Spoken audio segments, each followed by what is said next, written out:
Bonjour, aujourd'hui je vais vous présenter les astuces pour modifier ou organiser vos modèles analytiques par rapport aux modèles géométriques dans le logiciel Revit. Alors pourquoi modifier le modèle analytique par rapport au modèle géométrique?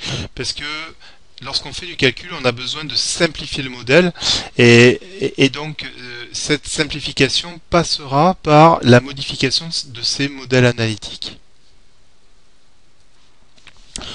Commençons par les voiles.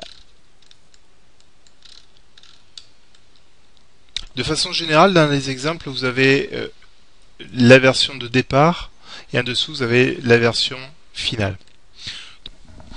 Nous sommes en vue dessus, vous avez deux voiles qui s'intersectent. Les axes analytiques sont représentés par des lignes vertes. Et en fait, je voudrais, pour des soucis de calcul, pas avoir la petite partie qui dépasse ici. Alors, pour régler ce modèle analytique, vous pouvez aller cliquer dans l'onglet Analyser. Et là, vous avez le bouton Réglage du modèle analytique. Sinon, vous pouvez utiliser le raccourci AA. Une fois que vous avez cliqué sur AA, vous découvrez une palette d'outils. Moi, je veux régler les voiles, donc je clique sur l'option voile. Je viens cliquer le premier point du voile et je veux l'amener sur ce point-là. Et vous voyez, automatiquement, la modification est effectuée.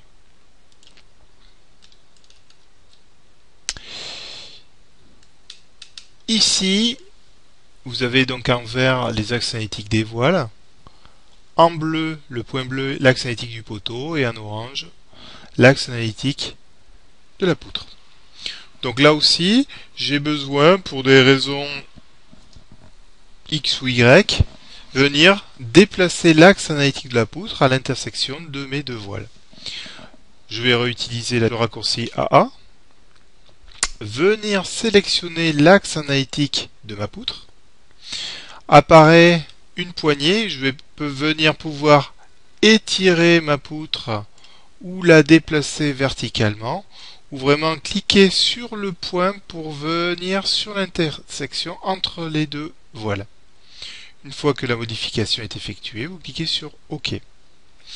Petit détail, je reviens un petit peu en arrière sur le voile ici. Une fois exporté vers un logiciel de calcul, la partie qui a été supprimée ici ne sera pas prise en compte dans le logiciel de calcul. Donc son poids propre ne sera pas pris en compte. Donc faites attention à ce type de modification. De même, sur la poutre que je vais modifier ici, la longueur de la poutre analytique est plus longue lorsqu'elle était droite. Donc méfiez-vous, dans le logiciel de calcul, nous prendrons la distance matérialisé par la ligne orange. Ici, nous avons donc une poutre qui est parfaitement axée sur le poteau.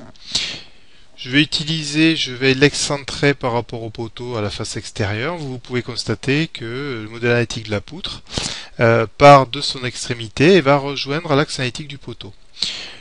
Pour une raison ou pour une autre, j'ai besoin que la longueur de ma poutre, de l'axe analytique de ma poutre, soit égale à la longueur horizontale. J'ai la possibilité de venir sélectionner l'axe analytique du poteau. Alors méfiez-vous, je pense que vous le savez, il y a une astuce dans Revit. Lorsque vous avez plusieurs éléments superposés les uns sur les autres, il suffira de cliquer sur la touche Tab pour pouvoir passer d'un élément à un autre. Ok?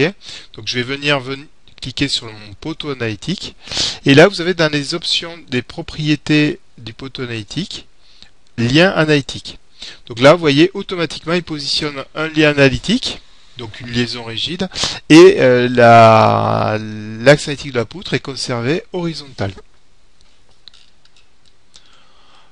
D'autres options sur les poutres, ici vous avez donc une poutre entre deux poteaux. Le logiciel a automatiquement liaisonné la poutre aux axes analytiques des poteaux. Vous avez des options dans la poutre. Lorsque vous cliquez dessus, vous avez la possibilité d'utiliser l'option du poteau. Vous voyez, automatiquement, il va vous créer une liaison rigide à partir de ce poteau. Pourquoi ? parce que liaison analytique était cochée, lien analytique ou liaison rigide était coché. Par contre, sur celui-là, il ne l'était pas. Sinon, j'ai la possibilité d'utiliser l'option oui. Et là, automatiquement, même si l'option analytique, liaison rigide, pardon, n'est pas cochée, ben, il va automatiquement en créer une. Toujours dans les poutres curvilignes que vous avez ici, donc vous avez un voile avec son axe analytique vert, vous avez les poutres avec leur axe analytique orange, et une poutre curviligne. Ça peut poser des problèmes lorsqu'on exporte cette poutre curviligne vers un logiciel de calcul. Notamment, les logiciels de calcul ont tendance à discrétiser les éléments courbes, et lorsqu'ils les discrétisent, généralement, il y a peu de chances que les éléments qui s'accrochent sur cet élément courbe soient raccrochés correctement. Donc, dans Revit, vous avez la possibilité donc, de sélectionner l'axe analytique de la poutre, et vous avez des options courbe approximative. Lorsque vous cochez cette option, le logiciel va créer une courbe approximative qui dépendra du décalage discrétisé maximal. Cette distance représente la distance maximale de la corde, en fait, de la distance entre le segment droit et la courbe. Donc si je viens diminuer cette distance, je vais prendre par exemple 1 cm. Là vous voyez, on respecte beaucoup mieux la courbe de la poutre et la largeur maximale de la corde sera égale au maximum à 1 cm. Vous avez l'option utiliser les points durs. Si vous cochez cette option, ben les éléments seront accrochés. Le logiciel va recréer des points intermédiaires pour raccrocher correctement les poutres qui sont ici, perpendiculaires à cette poutre courbe. Pour un meilleur exemple, si je mets une distance importante, là vous voyez que je viens me raccrocher de façon correcte à la courbe. Si je viens décocher les points durs, ben vous voyez là, les poutres ne s'accrochent plus du tout sur ma poutre courbe. Donc attention, utilisez bien l'option utiliser les points durs. Continuons sur les voiles. Ici, vous avez des voiles d'épaisseur différente. Je vais aller sur la coupe. Voilà. Là, vous voyez deux voiles d'épaisseur différente qui sont alignés sur un nu. Vous pouvez constater que l'axe analytique des voiles sont parfaitement coplanaires. Si vous imposez par exemple sur le voile du dessous, sur la méthode d'alignement, je vais passer en projection et je vais lui positionner sur la face extérieure, vous voyez automatiquement l'axe analytique du voile du dessus vient suivre la modification de la contrainte du voile inférieur. Si maintenant je viens modifier l'axe analytique du mur supérieur, je vais lui imposer une contrainte différente du voile inférieur. On va dire par exemple le centre de l'élément. Ben là, vous pouvez constater que comme j'impose des contraintes différentes aux deux éléments, ben là, il y a une discontinuité. Donc, pour que vous ayez une continuité de votre axe analytique, par exemple, je déverrouiller un des deux éléments. Par exemple, je vais prendre l'élément du voile inférieur. Dans sa méthode d'alignement, je vais utiliser détection automatique. Et vous voyez, le mur vient s'aligner. Ici, toujours sur la coupe, vous avez une dalle et une poutre.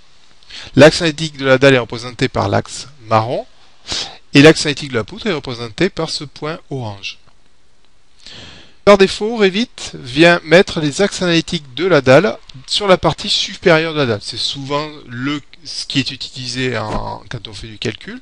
Mais vous avez la possibilité de modifier cela en utilisant dans la méthode d'alignement une projection et dire que je le veux au centre de l'élément, au niveau bas de la poutre, au niveau bas de la dalle, ou directement sur différents niveaux. Donc là, moi, je vais rester en détection automatique.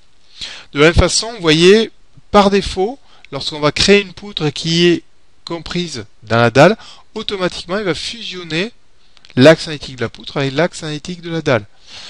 Bien sûr, vous avez la possibilité de déverrouiller ces éléments-là en passant en projection manuelle et de lui dire, en termes de justification en Z, je veux être au centre de l'élément. Et donc ça, c'est pour une extrémité. Et pour la deuxième extrémité, je veux être au centre de l'élément aussi. Et donc là, si vous exportez ce modèle-là dans le logiciel de calcul, les deux éléments ne fonctionneront pas ensemble vu qu'ils sont à des altitudes différentes. Donc méfiez-vous de ces modifications. Revenons sur la vue de dessus.